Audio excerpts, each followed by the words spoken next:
да тренираме во незагреани сали на минус 20. Не можеме да имаме 2 пати, 3 пати во неделата сала по пола сат, 1 сат и да очекуваме да имаме врни спортисти. Не можеме да не ги нахраниме спортистите, да им дадеме висока пензија и не можеме да ги наградуваме, да не ги наградуваме, бидејќи ако, како што кажав, замисли имаме сега олимписки првак, зошто да не земи 100.000 евра награда? Зошто тренерот да не земи? Зошто клубот да не земи? Колку ние имаме во годината олимписки прваци? Колку имаме? Ај смешно. Не во годината. Ама ќе имаме, не се криви спортистите, никакви услови. Нема мотивација. Замисли ако си врвен спортист и добиваш 2.000 евра стипендија. Зборувам. Ќе можеш ти да функционираш. Ако државата ти додели како врвен спортист, тренер, клуб, стан. Пример зборувам. Значи, ние морам да ги мотивираме луѓето да ги наградуваш. Тоа е, знаеш како работник некој, имаш своја фирма и некој работи супер, ќе му даеш плата многу повисоко од некој што ти забушава, нормално и ќе го избркаш од работа. Но еве некој помалце или не забушава, ама не е толку способен. Значи, пак доаѓаме до квалитето, награда. Значи, ајде да не речем награда и казни, ама се наградува најквалитетниот. Ева зборувам за Елон Маск од Тесла. Председателството на компанијата Тесла бонус на милиардерот Елон Маск му даде за наредни пример 10 години, ако оствари тоа и тоа со компанијата такви и такви успеси, $1 трилион. Знаеш колку е $1 трилион, да можда некој од гледачите не знае. $1 трилион се 1000 милиарди долари. А 1 милиарда е 1000 милиони. А 1 милион се 1000 милиони долари.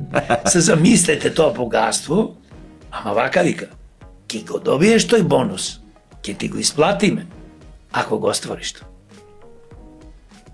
Така и ова, велиш, за секој светски првак во спортот, пред тоа му даваш услови врни, како што спомнам, и сали, и топла храна. Не може, еве, например, ако се озбилни клубови и спортисти, зошто да нема топол оброк после тренинг? Абе, награда тоа е државата, наместо да ги крадиш парите. Значи, јас зборувам нешто, не е тоа социализам. Тоа е прав капитализам, кај што ги наградуваш. Ако некој работи, нема веза дали е механичар, човеч, бравар или е доктор, ги наградуваш. Не може врме механичар да зема 400, 500, 600 евро плата. Пример зборувам. Нека зема и 3, 4, 5. Врмен хирург, или инженер, или не е битно што, економиста, нека зема 5, 7, 10. Што е проблема? Тој тие пари ги заработува. Затоа викам, све треба да направиш на еден начин да биде профитабилно. Не да го експлотираш, да му кажеш на некоја шивачка таму 1000 јаки или 1000 кошули ши денес. То ти е нормата да заработиш 1500 денари да умриш жената или мажо кој таму шие. Мајка ми беше шивачка, знам, работничка. Значи не може така. Значи веруваме, ако ги наградуваш луѓето, еве зборуваме јас и ти. Ако имаме доволно пари, мораш да ги наградиш. Ако ги немаш, мораш да креираш вредност. Затоа велам, кај се фабриките? Кај се производствените погони? Кај се електраните? А ние што произведуваме? Што ние имаме, пази, има бизнисмени, алав да му е, за поздрав се во Македонија, кои што почнаа од нула, без крадење, без ништо, имаат многу добри фирми и произведуваат нешто. Но немаме доволно. Другото што е богато и што има пари, све е со плачка. Ти не можеш од држава, пази се, 6 милиарди и 700 милиони евра буџетот да биде за 2026. Само 9,7% за капитални проекти.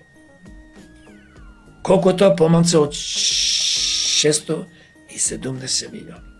Кои капитални проекти ќе имаш? Ќе ги лупнат во тротоарчина, во улички и во некој пат. Тоа ли се капитални проекти? Нас ни треба инфраструктура, ти не можеш да имаш развој на држава, на туризам и на економија да немаш патишта. Се знае. Но ти не можеш 35 години на фабрика да не изградиш, конкретниот случај зборуваме за станоите. Трајче, ова не е незамисливо. Никој појќе во Македонија не може да купи стан, освен ако некој му остави големо наследство Или ако кради. Еве кажи еден човек, кажи ми еден од земи во здравството лекарите, земи учителите, професорите. Земи кај сакаш, не зборам тие што земаат мито, пари, дрпа. Од плата, сопруг, значи фамилија, маж и жена, нека земаат и 3000 евра месечно. Такви ги нема, ама нека земаат, еве 3000. Да, докторите пак некој туку ваму таму ќе купи стан, ама другите не може да си дозволат. Чекај да те прашам како еден доктор ќе купи стан. Еве, замисли, доктор си 20 години. Слушај ме пажливо се. Така. Ти кога си почнал не си имал 2000 евра плата. Сега, ајде, наводно може. Не си имал. Гледаш колку е скапа храната? Коли, што и да било, трошоци. Еве, да ти дам 1000 евра месечно, ако не ги потрошиш до 20 јас ја. Сам да живееш. Со 1000 евра не купува стан, него доктори има во приватните клиники 10.000 евра земат плата.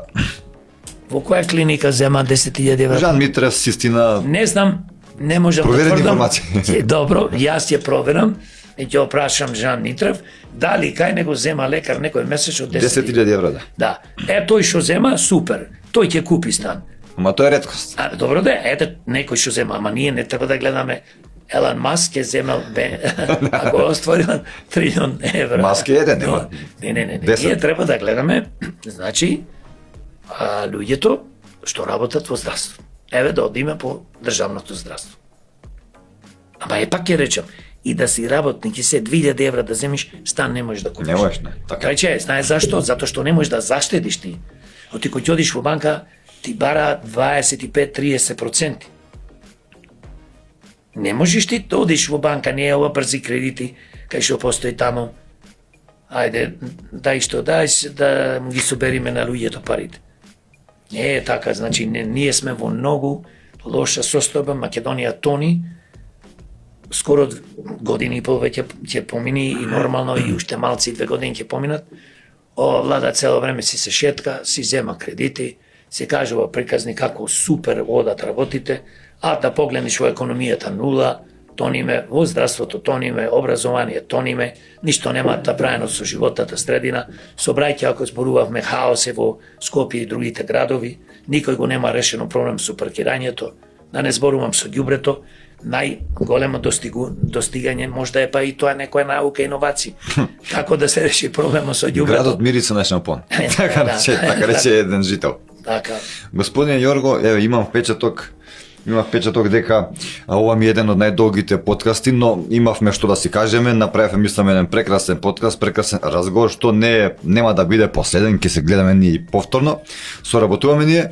Ви посакувам добро здравје и ви благодарам што ни бевте гости.